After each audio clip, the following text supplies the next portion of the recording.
بسم اللہ الرحمن الرحیم نحمدہ ونصلی علی رسولہ الکریم اعوذ باللہ من الشیطان الرجیم بسم اللہ الرحمن الرحیم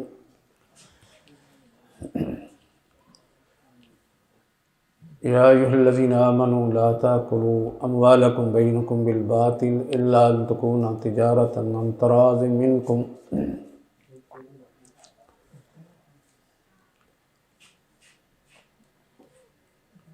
کاروبار کی مختلف صورتیں شرعی طور پر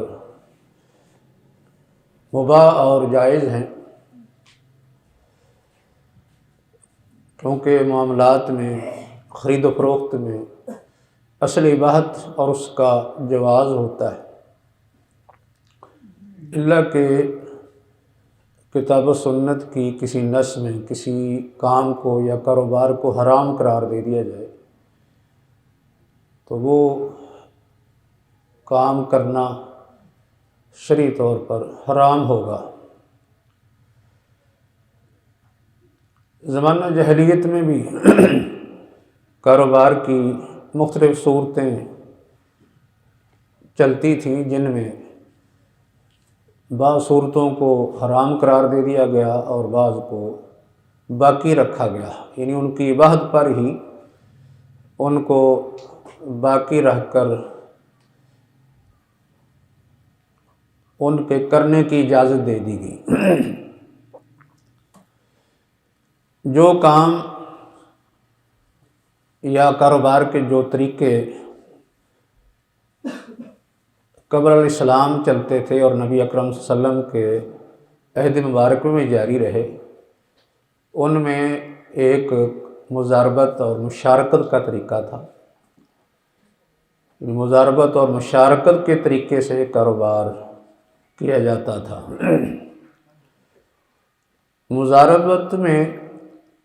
بھی دو یا زیادہ لوگ شریک ہو جاتے ہیں، کوئی سرمایہ مہیا کرتا ہے، کوئی شخص باقاعدہ اس میں محنت کرتا ہے، یعنی اپنا اس پر وقت لگاتا ہے، اپنی خدمت اپنی سروس پیش کرتا ہے۔ اس کاروبار کے نتیجے میں جو آمدن ہوتی ہے یا منافع حاصل ہوتا ہے، اس کو وہ اپنے درمیان طے شدہ اصول کے مطابق تقسیم کر لیتے ہیں۔ اور دوسرا طریقہ مشارکت کا، جسے عربی میں شرکت یا شرکہ بھی کہا جاتا ہے، اور ہم اس کو یعنی شراکت داری یا صرف شراکت بھی کہہ دیتے ہیں، یا آج اس کے لیے نام جو ہے وہ پارٹنرشپ کا بھی معروف ہے۔ پارٹنرشپ یعنی کچھ لوگ اکٹھے ہو کے کسی کاروبار میں شریک ہو جاتے ہیں اور وہ اس کاروبار میں اپنا یا اپنی استطاعت کے مطابق سرمایہ فراہم کرتے ہیں۔ سب کا سرمایہ برابر ہونا کوئی ضروری نہیں، کوئی شخص کم اور کوئی زیادہ بھی دے سکتا ہے۔ جتنا انہوں نے سرمایہ دیا ہوتا ہے، اس سرمایہ کی نسبت سے ان کے درمیان ان کا منافع بھی تقسیم ہو جاتا ہے۔ تو مشارکت اور مضاربت پر کاروبار کرنے میں یعنی کوئی قباحت نہیں ہے، نبی صلی اللہ علیہ وسلم کے وقت میں چلتا رہا، بلکہ آپ نے خود بھی کام کیا۔ آپ کے شریک نے، جو نبوت سے پہلے آپ کا شریک تھا، اس نے آپ کی تعریف بھی کی تھی کہ آپ میرے بہترین شریک رہے۔ بعد میں بھی یہ شراکت کا کاروبار صحابہ کرام بھی کرتے رہے، یعنی دو آدمی مل کے کسی کام میں شریک ہو جاتے تھے۔ جیسے حضرت براء رضی اللہ تعالیٰ عنہ کی حدیث ہے کہ ان سے کسی نے سوال کیا کہ ہم دو آدمی بیع صرف میں شریک ہیں، اس کے بارے میں آپ ہماری شرعی رہنمائی فرمائیں۔ تو حضرت برا رضی اللہ تعالیٰ عنہ نے فرمایا کہ میں اور میرا شریک زید بن ثابت دونوں، میں اور میرا شریک، یعنی ہم دونوں بیع سرح میں شریک تھے۔ ہم نے بھی اس کے بارے میں نبی صلی اللہ علیہ وسلم سے سوال کیا تھا۔ آپ نے فرمایا کہ جو بیع نقد و نقدی ہو وہ ٹھیک ہے، اور جس میں ادھار ہو اس کو چھوڑ دو، یہ ناجائز ہے۔ اس میں انہوں نے شراکت کا ذکر کیا ہے کہ میں اور میرا شریک زید بن ثابت، اور بھی اس کی کئی مثالیں ہیں کہ دو شخص کسی غلام کی خرید و فروخت میں شریک ہو جاتے تھے۔ آپ نے فرمایا کہ من آتا کا شرکن لہو من عبد، جس نے کسی غلام میں اپنے حصے کو آزاد کر دیا۔ اس کا مطلب ہے کہ اس سے پہلے وہ دوسرے کے ساتھ کسی غلام کی ملکیت میں شریک تھا۔ ایسے ہی شفع کے مسئلہ میں نبی صلی اللہ علیہ وسلم کا یہ فرمان فرمایا کہ الشفعۃ فی کل ما لم یقسم فَإِذَا وَقَعَتِ الْحُدُودُ وَصُرِّفَتِ الطُّرُقُ فَلَا شُفعَةَ، شفع ہر اس چیز میں ہے جو تقسیم نہیں ہوتی۔ جب یعنی چیز تقسیم ہو جائے، اس کی حد بندی کر دی جائے، الگ الگ وہ تقسیم ہو سکے، رستے جدا جدا ہو جائیں، اس کے بعد اس میں شفع کا حق نہیں رہتا۔ تو یہ شفع کا حق جو آپ نے بیان فرمایا ہے، یہ شرکاء کے درمیان ہے کہ لوگ آپس میں کاروبار میں شریک تھے، شراکت سے ایک دوسرے کے ساتھ مل کر یعنی کام کرتے تھے۔ اس لیے شرعی طور پر مضاربت یا مشارکت کا طریقہ کاروبار کا یہ جائز ہے۔ اس میں کوئی ایسی کوئی خرابی، ایسی کوئی قباحت نہ پائی جائے، یا ایسا کوئی معاملہ اس میں نہ آ جائے، یا ایسی کوئی شرط جس کا مضاربت اور مشارکت کے اصولوں سے ٹکراؤ ہوتا ہو، یعنی کسی شرعی نص سے ٹکراؤ ہوتا ہو تو پھر وہ مضاربت اور مشارکت ناجائز اور حرام ہوگی۔ ورنہ بیع کی اصل اباحت کی بنیاد پر مضاربت اور مشارکت کا کاروبار جائز ہے۔ اس وقت اس کا نام یعنی شرکت، شراکت یا مشارکت یہ چلتا تھا، لیکن آج کیونکہ انگریزی زبان جو ہے وہ عام ہو چکی ہے، ہر شعبے میں، ہر کام میں، ہر ہمارے ہاں محکمے میں اس کا استعمال زیادہ ہو رہا ہے، استعمال اس کا غالب ہو چکا ہے۔ اس لیے دنیاوی پڑھے لکھے لوگ اس کو پارٹنرشپ کا نام دے دیتے ہیں کہ کوئی شخص دوسرے کے ساتھ کسی کاروبار میں شریک ہوتا ہے تو اس کو کہتے ہیں کہ یہ جی میرا پارٹنر ہے، یعنی میرا یہ کاروبار کے اندر یہ شریک ہے۔ شراکت کا کاروبار ایک قدیم زمانہ سے چل رہا ہے، نبی اکرم صلی اللہ علیہ وسلم کے عہد مبارک میں بھی یہ چلتا رہا، صحابہ کرام بھی کرتے رہے، آپ نے بھی کیا، لیکن آہستہ آہستہ جو ہے اس کاروبار نے اس طرح ترقی کی کہ اس میں شراکت دار جو تھے یا جو پارٹنر ہیں وہ زیادہ ہو گئے، یعنی یہی شراکت کا کاروبار تھا، یہ جوائنٹ اسٹاک کمپنیوں میں تبدیل ہو گیا۔ اب جس جگہ پہ کئی لوگ مل کر کام کرتے ہیں، بہت سے لوگ کسی کاروبار میں شریک ہو جاتے ہیں تو اس کو کمپنی کا نام دے دیا جاتا ہے۔ خاص کر بڑی بڑی کمپنیاں جو ہیں ان کو جوائنٹ اسٹاک کمپنیاں کہتے ہیں۔